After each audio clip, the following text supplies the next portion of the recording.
레위기 16장 2절 한 절을 제가 봉독하겠습니다. 여호와께서 모세에게 이르시되 내 형 아론에게 이르라. 성소의 휘장 안 법궤 위 속죄소 앞에 아무 때나 들어오지 말라. 그리하여 죽지 않도록 하라. 이는 내가 구름 가운데에서 속죄소 위에 나타남이니라. 아멘. 한 곳 더 보겠습니다. 신약 성경 히브리서 10장 19절에서 22절까지 제가 봉독합니다.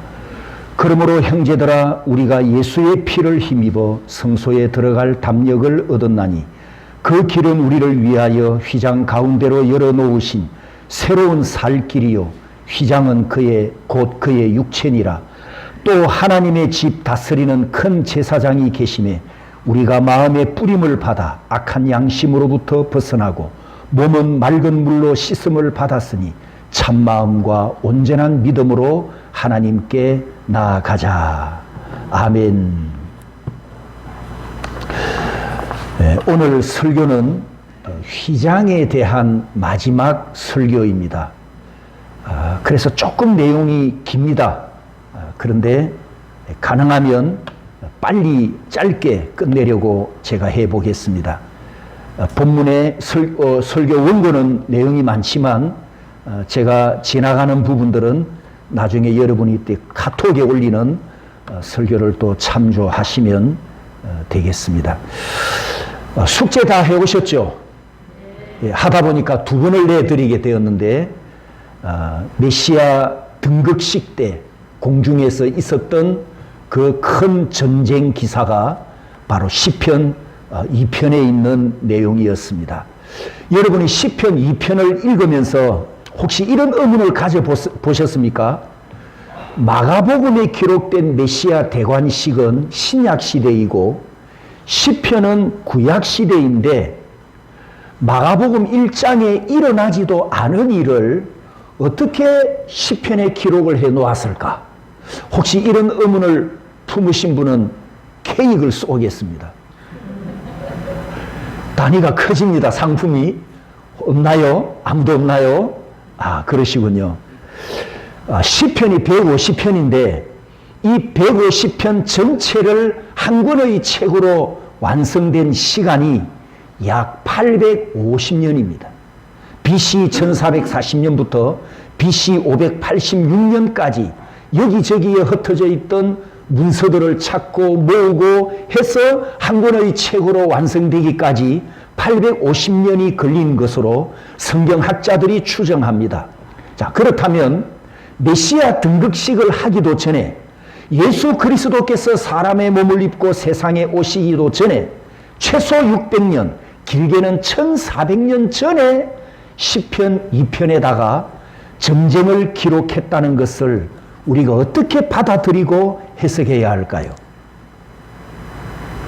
우리가 하나님의 존재를 생각하고 하나님이 하시는 일을 생각할 때 우리가 항상 유의해야 될 것이 있습니다.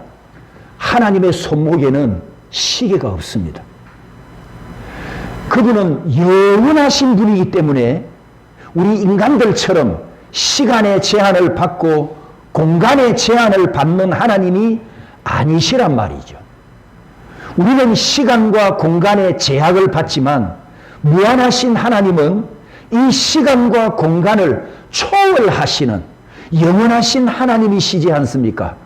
그래서 하나님의 시공은 영원입니다. 영원. 따라서 합니다. 영원하신 하나님. 영원하신 하나님. 그래서 우리 인간들처럼 과거도 없고 현재도 없고 미래도 없습니다. 하나님께는 오직 영원뿐입니다. 영원에서 영원까지, 영원에서 영원까지. 그것이 하나님의 속성이고 하나님께서 존재하시는 방법입니다. 따라서 시편 2편은 마가복음 1장에 일어날 사실을 예언한 것이어서 따라서 봅니다. 메시아 예언시, 메시아 예언시, 이런 별명을 가진 책입니다. 이 예언시에서 여러분이 읽으시면서 느끼셨는지 모르겠지만 시편 2편의 핵심 메시지가 전쟁의 양상과 그 전쟁의 결과입니다. 그래서 바른 성경역을 보면 나중에 여러분이 집에 가서 읽으십시오. 이 바른 성경역이 좀 이제 쉽게 쉬운 단어와 문장으로 번역되었는데 시편 2편을 보면 사단의 나라들, 이 세상 나라들이 하나님의 나라를 공격하지만 쇠 막대기로 질그릇 부수는 것과 같은 이런 권세와 권력을 가지신 하나님의 아들이 세상에 와서 어둠의 나라를 부수고 또 죄인들을 구원하신 만왕의 왕이 되실 것을 선포했습니다. 즉 만왕의 왕이신 예수 그리스도께서 이 사단과의 싸움에서 승리할 것을 예언해 놓은 시다, 그런 뜻입니다. 시편 2편 7절에 여호와께서 내게 이르시되 너는 내 아들이라 오늘 내가 너를 낳았도다. 시편 기자의 입술을 통해서 선포하셨던 이 말씀이 예수님께서 세례 받으셨을 때 하늘문이 열리면서 똑같이 선포되었습니다. 하늘로부터 소리가 나기를 너는 내 사랑하는 아들이라 내가 너를 기뻐하노라. 이렇게 마가복음 1장 11절에 기록된 하나님의 칙령, 따라서 합니다. 하나님의 칙령.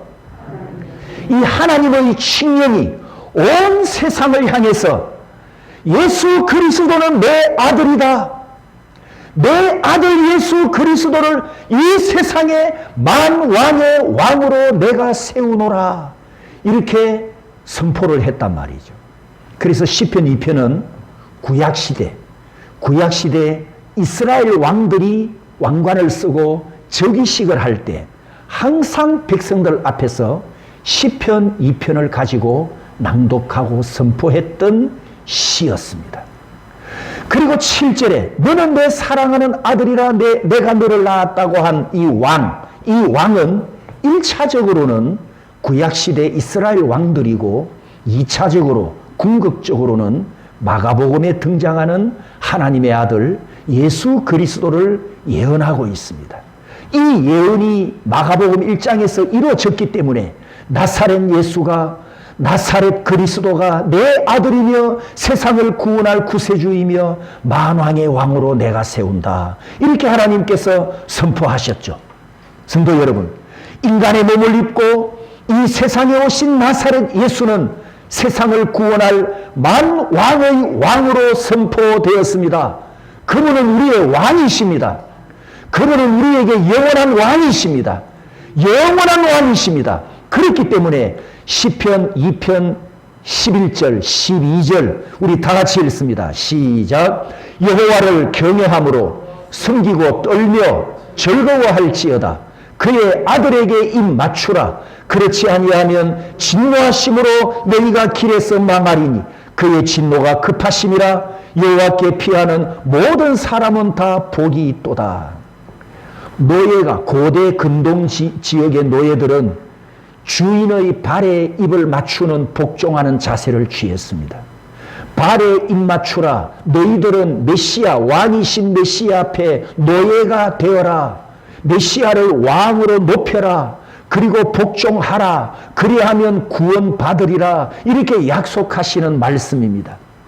그리고 예수님께서 세례 받으실 때 하늘에서 비둘기 형상으로 성령께서 내려오심으로 그 메시아 대관식을 확정하고 인정하셨습니다.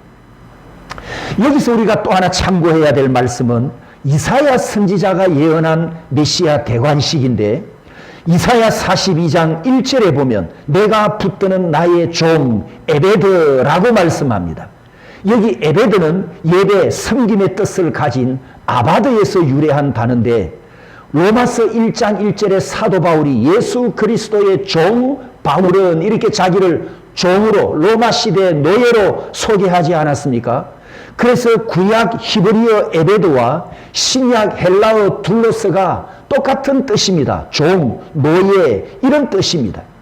즉 이사야는 이사야서 책에서 대관식을 하는 메시아를 소개했는데 그 왕관을 쓰시는 예수 그리스도는 어떤 왕이시냐? 왕인데 어떤 왕이시냐? 에베드, 노예와 같은 왕이다. 즉 우리를 섬기기 위해서 오신 왕이다. 이렇게 지금 소개하고 있습니다. 그래서 이사야 주제가 고난받는 종 메시아이지 않습니까? 그것을 우리가 이사야 53장에서 잘 알고 있는 내용이지요.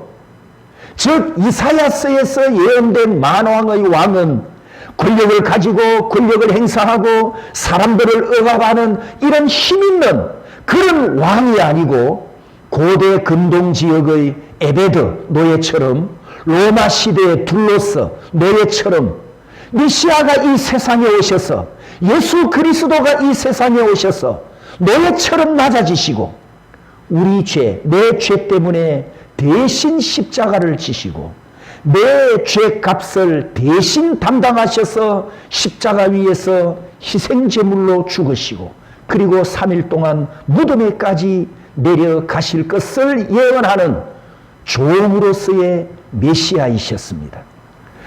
이 구약의 이 두 예언이 시편 기자가 예언하고 이사야 선지자가 예언했던 이 예언이 성취되었음을 마가복음, 우리 지난 시간에 보았던 마가복음 1장에서 두 가지를 통해 보여주셨습니다. 마가복음 1장 10절 11절에 첫째는 아버지의 선언입니다. 너는 내 사랑하는 아들이라 내가 너를 기뻐하노라. 첫 번째, 아버지의 선언이 칙령 선포가 있었고, 두 번째는 에덴 동산 이후에 닫혀 있었던 천국문이 스키죠 활짝 열렸습니다. 에덴 동산 생명나무로 가는 길이 막힌 후에 오랫동안 피조물은 이 썩음의 질서 아래에서 고통당하며 만물의 질서가 회복되는 그날을 바라보고 탄식하고 부르짖고 있었습니다. 여러분, 천국에 여러 가지 특징이 있는데요. 그 중에 이런 특징이 있습니다. 천국에 가면 눈물이 없습니다. 울음이 없습니다. 죄값으로 슬퍼서 우는 울음이 없고 죄값으로 고통당하는 눈물도 없습니다. 우리가 이 세상에서는 여러 가지 이유로 눈물을 많이 흘리지 않습니까? 그런데 천국은 천국이니까 그런 눈물이 없단 말이죠. 그런데 여러분, 천국에도 눈물이 있습니다. 그 눈물이 뭐냐? 요한계시록 5장을 보면 탄식하고 울부짖고 고함을 지르는 그런 눈물이 있습니다. 그게 뭐냐 하면 요한계시록 5장에 보니까 누가 그 두루마리를 펴며 그 인을 떼기에 합당하냐? 합당한 자가 보이지 아니하기로 내가 크게 울었더니 아담 이후에, 우리 시조 아담 이후에 이 두루마리 성경에 기록된 하나님의 구원 약속을 이룰 자가 없고, 하나님의 구원이 성취되려면 이 성경책에 봉인된 이 봉인을 뗄 자가 와야 하는데, 이 봉인을 뗄 자가 없는 이 사실 앞에 천사가 탄식하는 소리를 듣고 사도 요한이 크게 울었답니다. 그런데 그 다음 말씀을 보면 드디어 하나님의 구원사의 봉인을 뗄 자가 오셨고 하나님의 구원 역사를 이루실 구원자가 세상에 오셨는데 5절에 유대 지파의 사자 다윗의 뿌리가 이겼으니 그 두루마리와 그 7인을 따라삽니다. 떼시리라. 떼시리라. 드디어 인공을 열고 천국문을 스키죠 활짝 열어주실 분이 오셨으니 그분이 바로 나를 구원하신 예수 그리스도이십니다. 할렐루야. 여러분을 구원하신 예수 그리스도이십니다. 그때 하늘에서 이 징조가 나타났단 말이죠. 우리 지난 시간에 보았던 본문 마가복음 1장 10절 하늘이 갈라짐과 하늘로부터 소리가 나기를, 메시아가 이 세상에 오셨을 때 천국문이 활짝 열렸습니다. 따라서 합니다. 스키죠. 스키죠. 하늘이 갈라졌다. 천국문이 열렸다. 이렇게 말씀합니다. 여러분, 이 마가복음을 받았던 그때 당시 구독자는 그때 당시 세계를 정복하고 모든 신들보다 더 위대함을 자랑하는 로마 황제 밑에서 박해와 환난을 당하며 신앙생활하던 로마 세계 그리스도인들이었습니다. 그리스도를 위하여 그리스도의 이름으로 고난받는 성도들에게 마가가 구원자 메시아를 소개하는데 어떤 메시아를 소개했느냐? 아까 시편 2편과 이사야서와 똑같이 따라서 합니다. 고난받는 종 메시아, 고난받는 왕 메시아. 자, 지금 로마 세계에서 그리스도인들이 뭐하고 있다고요? 로마 황제 밑에서 환난과 박해를 당하고 있습니다.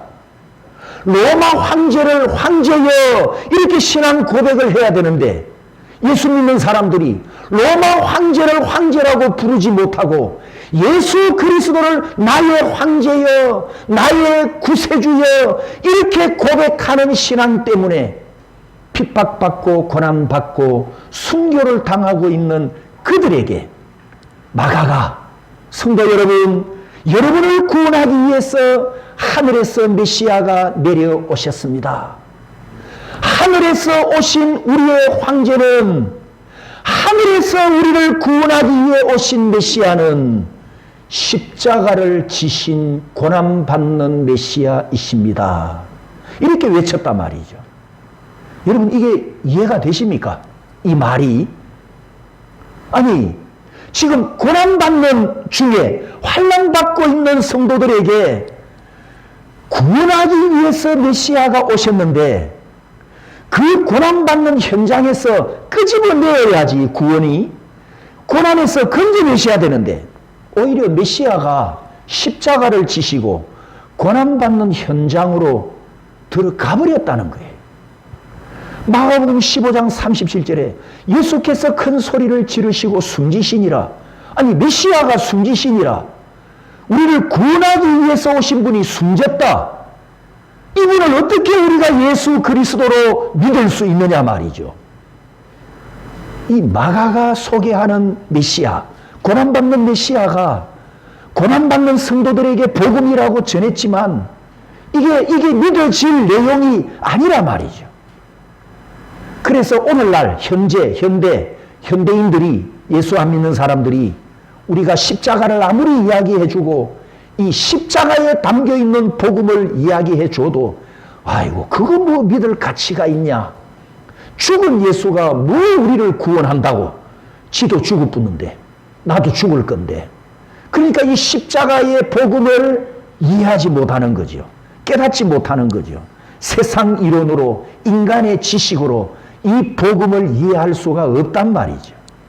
하나님은 이 십자가라고 하는 방법을 통해서 예수 그리스도께서 대신 내 죄값으로 죽임을 당하시는 이 방법으로 나 같은 죄인을 구원해 주셨는데 인간의 지식으로, 이성으로 하나님의 구원 방법을 알 수가 없습니다. 그래서 예수 믿는 사람은 복된 분입니다. 오늘 특별히 우리 하미선 자매님, 아까 잠시 대화를 했는데 자기 이름을 자매님이라고 제가 부르니까 아이고 목사님이 적응이 잘 안 됩니다. 저를 태우라고 불러주세요. 혹시 태우가 옛날에 뭐 여왕 명칭 아닙니까? 태우마마, 왕으로 불러달랍니다. 하태우라고. 예, 하태우로 소개합니다. 아무튼 하태우님께서 지금 오셨는데 이게 예수를 아무나 믿는 게 아니거든요. 아무리 믿어라 해도 안 믿잖아요. 안 믿어지니까. 그래서 하나님께서 선택하신 자만 믿게 되어 있습니다. 구원받기로 작정된 자만 하나님의 은혜를 받습니다. 나중에 우리가 듣게 되겠지만 홍문사님하고 우리 하태우님의 만남이 본인도 그래요. 인간의 생각으로, 인간의 방법으로 일어날 수 없는 만남이 일어났답니다. 제가 들어보니까. 그래서 필연, 우연이 아니라 하나님의 필연에 의해서 아주 독특한 두 분의 만남이 있었어요. 아무튼 하나님께서 나에게 구원 없는 믿음을 주시지 않으면 아무나 예수 믿는 게 아니라는 거. 그러니 이 자리에 앉아서 하나님을 예배하고 이 기쁜 소식, 복음을 듣는 여러분은 정말 이 세상에서 복을 받은 분이고 특권 중에 특권입니다. 마가가 로마 세계에서 고난받는 성도들에게 또 이렇게 외칩니다. 고난받는 종으로 오신 왕이 십자가 번제단 위에서 대속제물로 죽임을 당하셨을 때 이 성소의 휘장이 위로부터 아래까지 찢어져 둘이 되면서 천국문이 활짝 열렸습니다. 이렇게 마가가 지금 소개합니다. 마가복음 15장 38절 다 같이 읽습니다. 시작.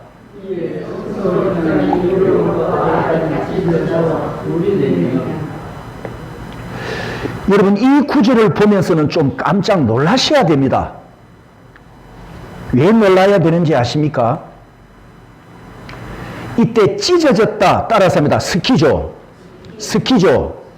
찢어졌다는 단어가 아까 마가복음 1장 10절에 예수님이 세례받고 올라오실 때 하늘이 어떻게 되었다?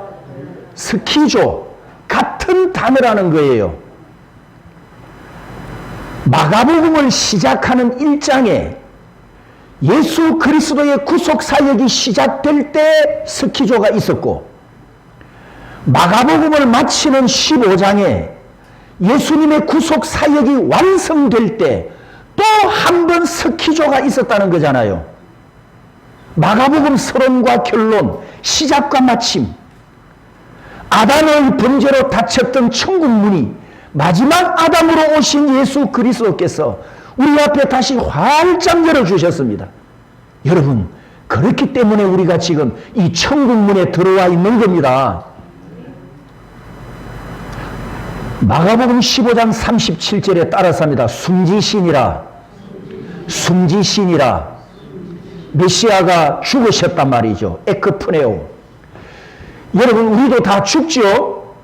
우리도 다 죽습니다. 그죠? 그런데 우리의 죽음은 수동태 죽음입니다. 나 죽기 싫어! 아무리 발악을 해도 너 이리 올라와. 하나님이 우리를 부르시면 누구든지 다 올라가야 하는 우리의 죽음은, 모든 인간의 죽음은 하나님이 불러가시는 수동적 죽음입니다. 그런데 에크프네오, 메시아께서 십자가 위에 못 박혀 죽으신 죽음은 따라서 합니다. 신적 능동태 죽음. 이게 무슨 뜻이냐 하면 스스로 자기 목숨을 내놓았다는 뜻입니다. 자기 스스로 죽음을 선택했다는 겁니다. 신적 능동태 죽음. 아니, 왜 메시아 왕으로 오신 분이 왜 스스로 자기 목숨을 내놓으셨습니까? 옆에 있는 분에게 바로 당신을 위했습니다. 당신의 구원을 위했습니다. 믿으십니까? 나를 구원하기 위해서.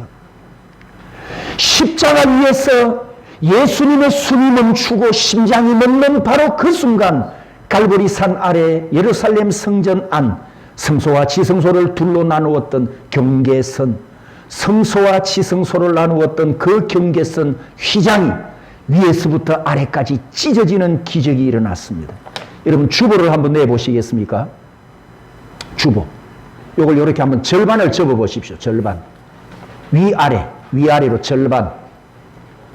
자, 절반을 접으면 요 두께 있죠. 요 두께. 요 두께가 10cm입니다. 10cm. 예루살렘 성전 휘장 두께, 이 커튼 두께가 요 10cm입니다. 뭘로 자를 수 있을까요? 가위질을 하면 가위가 들어가겠습니까? 10cm 두께. 잘 드는 칼을 가지고 끄면 칼날이 들어갈까요? 10cm 두께인데, 천만의 말씀. 양쪽에 황소 4마리를 묶어서 황소 4마리가 양쪽에서 잡아당겨도 찢어지지 않을 만큼 이 휘장의 강도가 튼튼했다고 합니다. 그런데 이 휘장이 위에서부터 아래로 찢어져 나누어졌습니다. 아니, 사실은 저절로 찢어진 게 아니잖아요. 하나님 아버지께서 아들의 희생 제물을 받으시고 찢어버렸습니다. 만왕으로 오신 메시아께서 대속 제물로 희생하심으로 그 공로로 휘장이 찢어져 버렸습니다. 길이 열렸습니다. 천국문이 활짝 우리 앞에 열렸습니다. 그래서 예수님께서 우리 앞에 천국문을 열어주셨기 때문에 예수 믿는 성도들에게는 닫힘이 아니라 열림입니다. 할렐루야. 예수 그리스도의 공로 때문에 열림입니다. 구속을 이루셨기 때문에 이 휘장이 열렸듯이, 휘장이 찢어졌듯이 예수 그리스도 안에서 여러분의 인생에 열림의 복이 있기를 축복합니다. 마지막 결론으로 생각할 말씀. 이 휘장이 찢어진 4가지 의미가 있습니다. 휘장이 찢어졌다. 4가지 의미. 첫 번째, 구약 성전이 종료되고 새 성전이 건축되었습니다. 요한복음 2장에 보면 돌 성전, 건물 성전 시대가 끝이 나고 손으로 짓지 않은 참 성전 시대가 열렸는데, 성도 여러분, 예수 그리스도의 이름으로 모이는 우리 모임이 성전입니다. 아멘. 그것을 에베소서 2장에서 말씀하고 있죠. 두 번째는 성령께서 내 안에 내주하셨기 때문에 우리가 성전입니다. 서로 축복합니다. 우리가 성전입니다. 당신이 교회입니다. 아멘, 아멘. 두 번째 의미, 새롭고 산 길이 열렸습니다. 예수님의 육체가 십자가 위에서 찢어지면서 성전 휘장도 찢어진 것은 구약 성전 지성소로 들어가던 시대가 끝이 나고 하나님의 보좌 앞으로 가는 길, 천국으로 들어가는 새로운 생명의 길이 열렸음을 선포하고 있습니다. 그러므로 성전 휘장이 찢어진 것은 예수 믿는 성도들에게 큰 복이 되었습니다. 그 복이 무슨 복이냐? 천국문이 열리는 복이고, 히브리서 10장 20절 말씀처럼 새롭고 살 길이 열리는 복을 받았습니다. 휘장에 막혀서 성막 지성소로 들어가지 못하던 그 길이 활짝 열렸습니다. 여러분, 우리가 레위기 출애굽기를 보았죠. 이 지성소에 1년에 몇 번 들어간다고요? 1년에 몇 번? 단 한 번. 누구만? 대제사장만 들어갔습니다. 그런데 이제는 하나님의 자녀이면 누구든지 들어갈 길이 열렸습니다. 할렐루야. 1년에 단 한 번 대제사장만 들어갔던 그 아버지의 보좌 앞에 예수 믿는 그리스도인이면 1년에 한 번이 아니라 언제든지 들어갈 수 있는 복을 우리는 받았습니다. 세 번째, 전인적인 정결함을 입었습니다.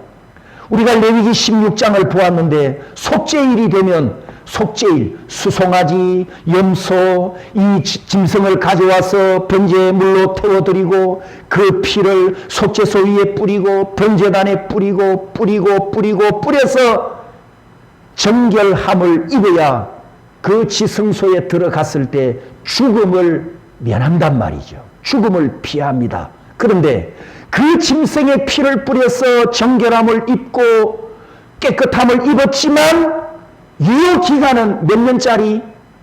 1년짜리. 다음에 7월 10일이 되면 똑같은 제사를 반복해서 드리고 제물을 바치고 똑같이 피를 뿌리고 똑같이 정결하고 매년마다 1년에 한 번씩 대제사장이 사망할 때까지 계속됩니다.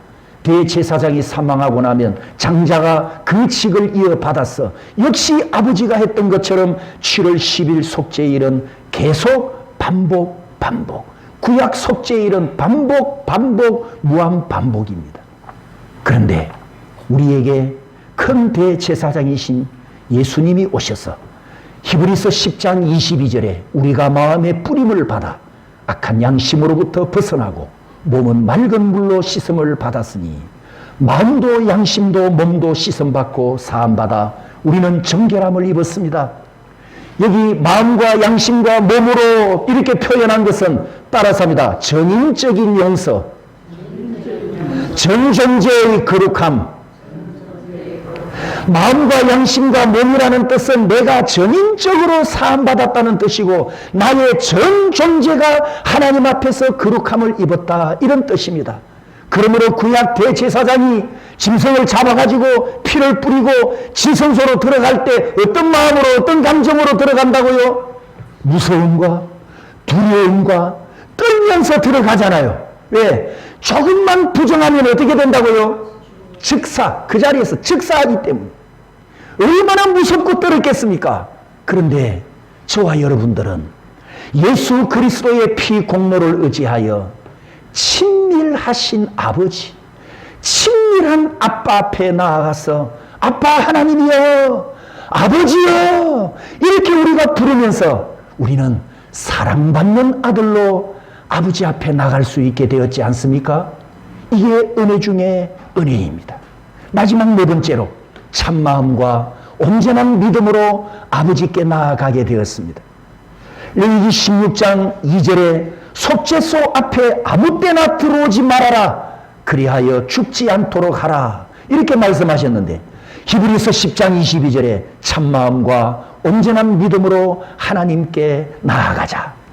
구약 대제사장은 1년에 한 번만 짐승의 피를 들고 들어갔지만 신약에 따라서입니다. 왕같은 제사장, 왕같은 제사장 누굽니까? 그분이 옆 사람에게 우리입니다, 당신입니다. 우리는 왕같은 제사장들, 성도들입니다. 우리는 언제든지 예수 그리스도의 이름으로 보좌 앞에 예배자로 나갈 수 있게 되었습니다. 그러니 성도 여러분, 하나님 아버지께 마음껏 예배 드리다가 천국 가시기 바랍니다. 하나님을 마음껏 찬양하시다가 천국 가시기 바랍니다. 그러다가 마지막 날 새하늘과 새 땅이 내려오면 영원한 나라에서 영생의 복을 누리는 천국 시민이 되시기를 주님의 이름으로 축복합니다.